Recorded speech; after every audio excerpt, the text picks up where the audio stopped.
Hey guys, কি খবৰ সকলোৰে আশা কৰো সকলো ভালে আছে সাগে পুনৰবাৰ আপোনালোকক ষ্টাডি উইথ নেলাক্সি চেনেলটোলৈ স্বাগতম জনালো আজি মই আলোচনা কৰিম দশম শ্ৰেণীৰ গণিত বিষয়ৰ অষ্টম অধ্যায় ত্ৰিকোণমিতি পৰিচয় চেপ্টাৰটো বলক তেন্তে আজি ভিডিঅ'টো আৰম্ভ কৰো আগৰ ভিডিঅ'ত অনুশীলনী 8.1 ৰ মই 1 নম্বৰ আৰু 2 নম্বৰ কোৱেশ্চনটো আলোচনা কৰিছিলো যদি কোনোবাই চোৱা নাই মই তলত লিংকটো দি দিম গৈ চাবগে পাৰিবা আজি 3 নম্বৰৰ পৰা আলোচনা কৰিম 3 নম্বৰ কোৱেশ্চনটো কি আছে চোৱা যদি sin a = 3/4 তেন্তে cos a আৰু tan a উলিওৱা এই মানবোৰৰ মান আমি কেনেকৈ উলিয়াব পাৰো আগৰ ভিডিঅ'ত মই হেতু শিকাইছিলো লগতে পাইথাগোৰাছৰ সূত্ৰটোৰ বিষয়ে মই বুজাই দিছিলো আজি আকৌ অকন ৰিভিজন দি দিও চোৱা ধৰি লৈছো এটো এটা সমকোণী ত্ৰিভুজ আৰু সমকোণী ত্ৰিভুজৰ b কোণটো 90 ডিগ্ৰী ইয়াৰ পৰা আমি সাইনৰ মান কেনেকৈ উলিয়াম যদি হে আমি c কোণটো উলিয়াও এই c কোণটো কোণডাল ৰেখাৰ ওপৰত আছে bc ৰেখাৰ ওপৰত আছে গতিকে bc ডাল হ'ব ভূমি a বিডাল কি হ'ব লম্ব আৰু এডাল হ'ব অতিভুজ 90 ডিগ্ৰী যেটো সন্মুখৰ বাহু হেতু হ'ব অতিভুজ যদি আমি c কোণটোক লওঁ sin c = কি হ'ব লম্ব ডিভাইডেড বাই অতিভুজ এখিনি মই আগৰ ভিডিঅ'ত বুজাই দিছিলো সাইনৰ উল্টা হৈছে cosec গতিকে সাইন যদি লম্ব বাই অতিভুজ হয় cosec কি হ'ব অতিভুজ ডিভাইডেড বাই লম্ব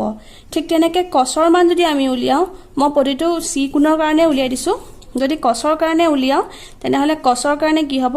ভূমি ডিভাইডেড বাই অতিভুজ cosৰ উল্টা sec sec কি হ'ব অতিভুজ বাই ভূমি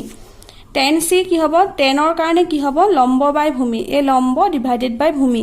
আৰু cotৰ কাৰণে কি হ'ব তাৰ উল্টাটো ভূমি বাই লম্ব যদি আমি a কোণটোৰ কাৰণে লওঁ তেনেহলে এডাল ভূমি হৈ যাব আৰু এডাল লম্ব হৈ যাব এতিয়া চোৱা পাইথাগোৰাছৰ সূত্ৰটো মই বুজাই দিছিলো পাইথাগোৰাছৰ সূত্ৰ মানে কি আছিল অতিভুজ স্কয়াৰ = লম্ব স্কয়াৰ যোগ ভূমি স্কয়াৰ ইয়াত কি হ'ব ac square = ab square plus ভূমি স্কয়াৰ ইয়াৰ পৰা এই সূত্ৰটোৰ পৰা আমি অতিভুজৰ মান উলিয়াব পাৰিম লগতে লম্ব আৰু ভূমিৰ মান উলিয়াব পাৰিম এতিয়া এইখিনি সূত্ৰকে আমি ব্যৱহাৰ কৰি এই অংকটো কৰিব লাগিব কোৱেশ্চনটো আছে if sin a = 3/4 then find cos a আৰু tan a sin a মানটো আমাক দি থোৱা আছে গতিকে দিয়া আছে লিখিম দিয়া আছে sin a = 3/4 যেহেতু কি আমাক sin a বুলি কৈছে গতিকে আমি এটুক a কোণ হিচাপে লৈছো কিয় লৈছো বুজি পাইছানে কাৰণ ভূমিডাল তলত থাকিলে আমি অংকটো উলিওৱাত সহজ হৈ পৰে যদি আমি a কোণটোক লওঁ আকৌ আমি এনেদৰে চাব লাগিব এডালক ভূমি বুলি চাই এডালক লম্ব বুলি চাব লাগিব হেকাৰণে মই সিধাকে লৈ লৈছো তলৰ ডালক ভূমি হিচাপে লৈছো আৰু এডালক লৈছো লম্ব a কোণটো যেহেতুকে ইয়াত পৰিলে গতিকে ইয়াত a দিম ইয়াত b দিম ইয়াত c দিম আৰু এটো 90 degree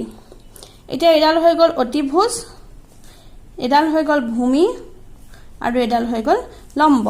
sin a = 3/4 sin a সাইনৰ মান আমি কেনেকৈ উলিয়াব পাৰো লম্ব ডিভাইডেড বাই অতিভুজ এটা লম্বৰ মান কিমান আছে bc আৰু অতিভুজৰ মান ac গতিকে লিখিম therefore bc ডিভাইডেড বাই ac = কি লিখিম 3/4 এখিনি বুজি পালা নহয়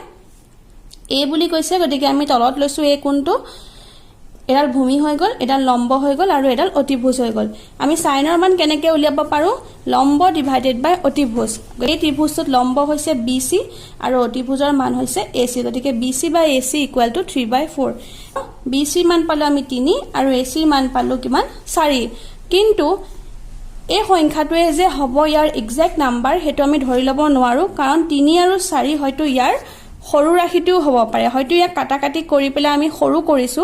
হয়তো ইয়াত থাকি ডাঙৰ এটা ৰাশিও আমি পাব পাৰো যেটো কাটাকাটি কৰি আমি 3 আৰু 4 পাইছিলো হেহে আমি 3 টোৰ লগত x এটা ধৰিলাম আৰু 4 টোৰ লগতো তেনেকে x এটা ধৰিলাম ধৰু bc = 3x আৰু ac = 4x এতিয়া bc আমি পালো 3x ac মান পালো 4x আমি এটা ab ৰ মানটো নাজানো পাইথাগোৰাছৰ সূত্ৰটোৰ পৰা আমি কি কৰিম এতিয়া ভূমিৰ মানটো উলিয়াম পাইথাগোৰাছৰ সূত্ৰৰ পৰা কি হ'ব চোৱা অতিভুজ স্কয়াৰ অৰ্থাৎ ac স্কয়াৰ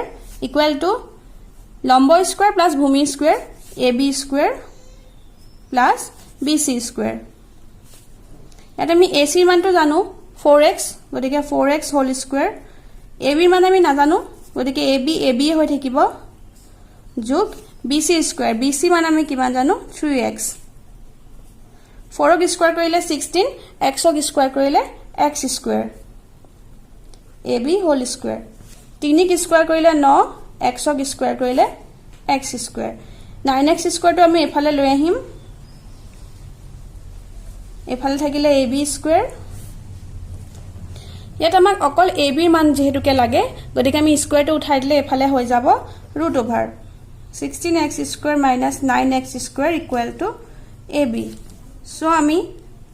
এবাৰ ab মানটো আমি এফালে পাতি দিছো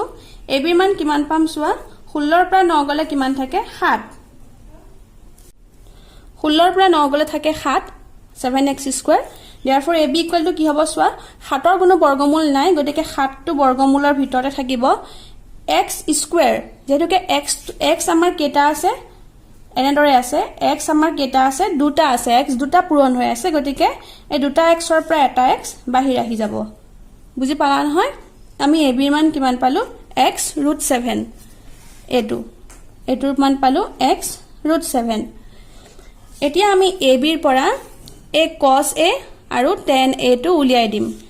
cos a ৰ মান আমি কিমান পাম সোৱা cos ৰ মান আমি কেনেকৈ উলিয়াব পাৰো ভূমি ডিভাইডেড বাই অতিভুজ গতিকে ভূমি ইয়াত কিমান আছে ab আৰু অতিভুজ আছে ac ভূমিৰ মান আমি কিমান পাইছিলো x √7 ab ৰ মান পাইছিলো x √7 আৰু ac ৰ মান কিমান 4x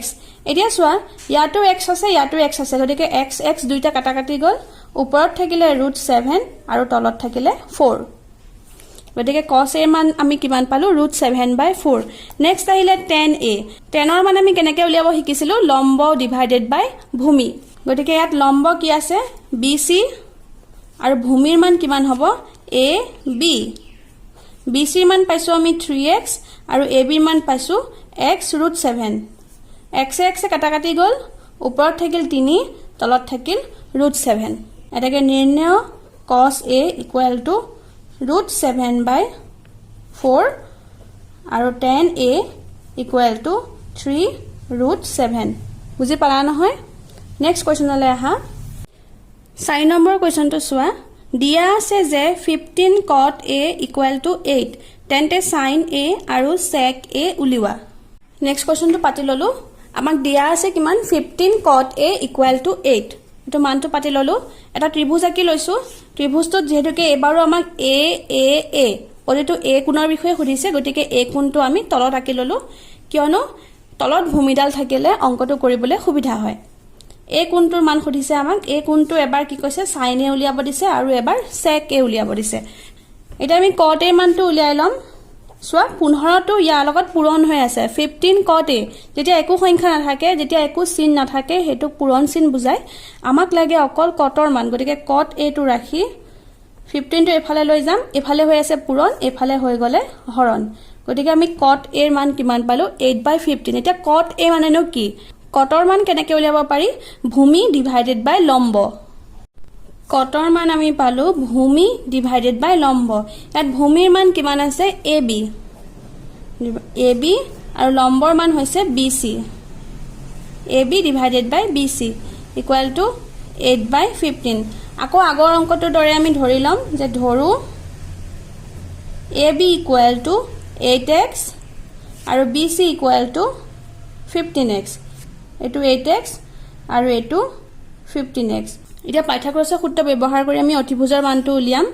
পাইথাগোৰাছৰ সূত্ৰৰ পৰা অতিভুজ স্কয়াৰ ইকুৱেল টু লম্ব স্কয়াৰ প্লাস ভূমি square ac square equal to ab square plus bc square ac মানটো আমি নাজানো গতিকে ac স্কয়াৰ ৰাখিম ab ৰ মানটো আমি কিমান পালো 8x whole square plus bc মানটো আমি কিমান পালো 15x স্কয়াৰ আমাক লাগে অকল ac ৰ মান গতিকে ac টো ৰাখি এফালে বৰ্গমূল কৰি দিম 8x whole square plus 15x whole square 8ক বৰ্গ কৰিলে 64 x ক স্কয়াৰ কৰিলে x স্কয়াৰ 15ক স্কয়াৰ কৰিলে 225 x স্কয়াৰ এটা প্লাস কৰিম এটা প্লাস কৰিলে হ'ব 289 x স্কয়াৰ এটা 289 ৰ বৰ্গমূল উলিয়াম যটো ভিডিওত মই বৰ্গমূল কেনেকৈ উলিয়াই বুজাই দিছিলো আৰু আগৰ ভিডিও সমূহতো মই বৰ্গমূল কেনেকৈ উলিয়াই বুজাই দিছিলো সেই পদ্ধতিৰে বৰ্গমূল উলিয়াই আমি কিমান পালো 17 পালো 289 ৰ বৰ্গমূল কিমান পালো 17 আৰু চোৱা x স্কয়াৰক যদি বৰ্গমূল উলিয়াও পাম x গতিকে আমি ac ৰ মান কিমান পালো 17x এটা ইয়াৰ পৰা আমি sin a আৰু sec a ৰ মানটো উলিয়াব পাৰিম sin ৰ মানটো কেনেকৈ উলিয়াই লম্ব ডিভাইডেড বাই অতিভুজ আৰু sec ৰ মান অতিভুজ ডিভাইডেড বাই ভূমি লম্ব ডিভাইডেড বাই অতিভুজ লম্ব হৈছে bc আৰু অতিভুজ হৈছে ac bc by ac bc ৰ মানটো আমি কিমান পাইছিলো 15x আৰু ac ৰ মানটো পালো আমি 17x x x এ কাটা কাটি গল থাকিল 17 ভাগৰ 15 নেক্সট এনেকে সোৱা sec a sec ৰ মান আমি কি পাইছিলো অতিভুজ ডিভাইডেড বাই ভূমি অতিভুজৰ মান হৈছে ac আৰু ভূমিৰ মান হৈছে ab ac ডিভাইডেড বাই ab ac ৰ মান পাইছো আমি 17x আৰু ab ৰ মান পাইছো 8x x এ কেনসেল গল থাকিল 8 ভাগৰ 17 এইটো আমাৰ আনসাৰ এটাকে নিৰ্ণয় sin a = 17 ভাগৰ 15 আৰু sec a = 8 ভাগৰ 17 এইটো আনসাৰ নেক্সট কোৱেশ্চনলে আহা দিয়া আছে যে sec θ = 12 ভাগৰ 13 আন ত্ৰিকোণমিতিক অনুপাতবোৰ গণনা কৰা এবাৰ আমাক sec θ টো দি দিছে আগত যেনেকৈ sin sec tan cos এনেকৈ উলিয়াব দিছিলে কিন্তু এবাৰ আমাক কৈছে গুটেখিনি উলিয়াব লাগিব তাৰ মানে sin cos tan cos sec cosec গুটেখিনি sec টো দি থৈ আছে বাকি গুটেখিনি উলিয়াব লাগিব আৰু এবাৰ আমাক কোনটো কি বুলি কৈছে থিতা বুলি কৈছে এবাৰ আমাক কোনো abc কোন বুলি কোৱা নাই গতিকে আমি চিত্ৰটো আঁকিলেই হ'ল যেহেতুকে থিতা কোণটো উলিয়াব দিছে আমি সদায় এটু কোণক কি বুলি ধৰিম থিতা সদায় ভূমিডালৰ ওপৰত মানে তলৰ ফালে সদায় ভূমিডাল লবা আৰু সেই কাৰণে এই কোণটোক মই থিতা বুলি লৈছো তেতিয়া এডাল কি হৈ যাব ভূমি হৈ যাব এডাল হ'ব তেতিয়া ভূমি এডাল হৈ যাব লম্ব এটু আমি 90 ডিগ্ৰী বুলি ধৰি লম আৰু এটু হৈছে অতিভুজ এটা ইয়াত দিম a b c যিকোনো নামকৰণ কৰিব পৰা সলভ এতিয়া সোৱা আমাক দিয়া আছে sec θ = 12 ভাগৰ 13 হল আমাক ত্ৰিভুজটো আমাক দি থোৱা নাই যেহেতুকে আমি ত্ৰিভুজটো নিজে ধৰি লৈছো এতিয়া আমি প্ৰথমে ধৰিব লাগিব সোৱা যে ধৰু ত্ৰিভুজ abc ধৰু ত্ৰিভুজ abc কোণ b = 90 ডিগ্ৰী এটো আমি ধৰি লৈছো গতিকে আমাক sec θ = 12 ভাগৰ 13 sec মানে হৈছে অতিভুজ ডিভাইডেড বাই ভূমি এত অতিভুজ হৈছে ac আৰু ভূমি হৈছে ab সো ac ডিভাইডেড বাই ab = 12 ভাগৰ 13 আকৌ আগৰ দৰে আমি ac ৰ মানটো ধৰিম 13x আৰু ab ৰ মানটো ধৰিম 12x সো ধৰু ac = 13x আৰু ab ৰ মানটো আমি কি ধৰিম 12x এতিয়া ইয়াৰ পৰা আমি ac ৰ মানটো পালো 13x ab ৰ মানটো পালো 12x আমি লম্বৰ মান নাজানো পাইথাগোৰাছৰ সূত্ৰ ব্যৱহাৰ কৰি আমি লম্বৰ মান উলিয়াব লাগিব তো পাইথাগোৰাছৰ সূত্ৰৰ পৰা ac² = ab² + bc²। ac ৰ মান আমি কিমান পাইছিলো 13x 13x whole square ab ৰ মান 12x হোল স্কয়াৰ + bc ৰ মান আমি যেহেতুকে নাজানো bc হৈ থাকিব এটো এফালে গুছি আহিব 13x whole square - 12x whole square = bc²। 13 13 গুণ 169x² - 12 হোল স্কয়াৰ কৰিলে 144x² = bc²। bc মান পালো √169 আমি অকল bc মানটো লাগে গতিকে স্কয়াৰটো উঠাই দিলো আমি কি পালো বৰ্গমূল দি দিলো বৰ্গমূল দিলে 169x² - 144x² দুইটা পৰা মাইনাস কৰিলে আমি কিমান পাম 25x²। সো bc মানটো আমি কিমান পাম 5x যেটোকে x² আছে x হৈ যাব আৰু 25 ৰ বৰ্গমূল 5 আমি bc ৰ মানো কিমান পালো 5x এতিয়া আমাক গুটেই কিটা অনুপাত উলিয়াব দিছে আন ত্ৰিকোণমিতিক অনুপাতবোৰ গণনা কৰা অৰ্থাৎ আমি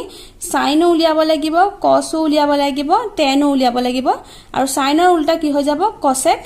tan ৰ উল্টা হৈ cos ৰ উল্টা হৈ যাব sec tan ৰ উল্টা হৈ যাব cot এই আটাইবোৰ মান আমি উলিয়াব লাগিব প্ৰথমে আমি sin ৰ মানটো উলিয়াম sin θ ৰ মান উলিয়াই লম্ব ডিভাইডেড বাই অতিভুজ ইয়াত আছে লম্ব হৈছে ইয়াত bc আৰু অতিভুজ হ'ব ac bc মান আমি কিমান পাইছিলো 5x bc মান পাইছিলো আমি 5x আৰু ac মান পাইছিলো আমি 13x x এ কেনসেল গল থাকিল 13 ভাগৰ 5 নেক্সট আমি cos থিটা উলিয়াম ভূমি ডিভাইডেড বাই অতিভুজ ইয়াত ভূমি হৈছে AB আৰু অতিভুজ AC ভূমিৰ মান পাইছিলো 12x অতিভুজৰ মান 13x x x কেনসেল গল থাকিল 13 ভাগৰ 12 sin cos তাৰপিছত আহিলে tan থিটাৰ মান আমি কিমান পাইছিলো tan থিটা মানে হৈছে লম্ব ডিভাইডেড বাই ভূমি লম্ব হৈছে BC আৰু ভূমি হল AB BC ৰ মান হ'ব 5x AB ৰ মান হ'ব 12x x x কেনসেল গল থাকিল 12 ভাগৰ 5 এখিলৈকে বুজি পাইছা এটা সাইনৰ উল্টা কি হৈ যাব cosec গতিকে ডাইৰেক্ট cosec লিখি দিয়া cosec থিটা ইকুৱেল টু কি হৈ যাব যেতুকে সাইনৰ উল্টা cosec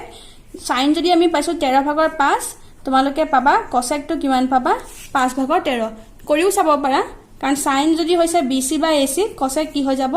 AC বাই BC অতিভুজ ডিভাইডেড বাই লম্ব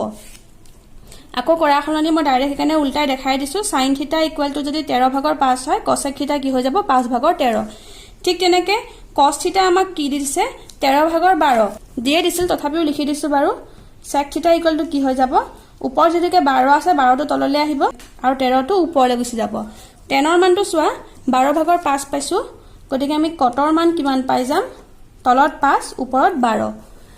কাৰণ sin ৰ উল্টা cosec cosক উল্টা কৰি দিলে আমি sec পাম tanক উল্টা কৰি দিলে আমি cot পাম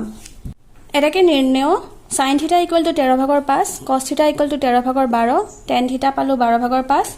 cosec 5 ভাগৰ 13 sec টো আমাক দিয়ে দিছিলে 12 ভাগৰ 13 cosৰ উল্টা আৰু cot থিটা হ'ব 5 ভাগৰ 12 এইটোই আনসাৰ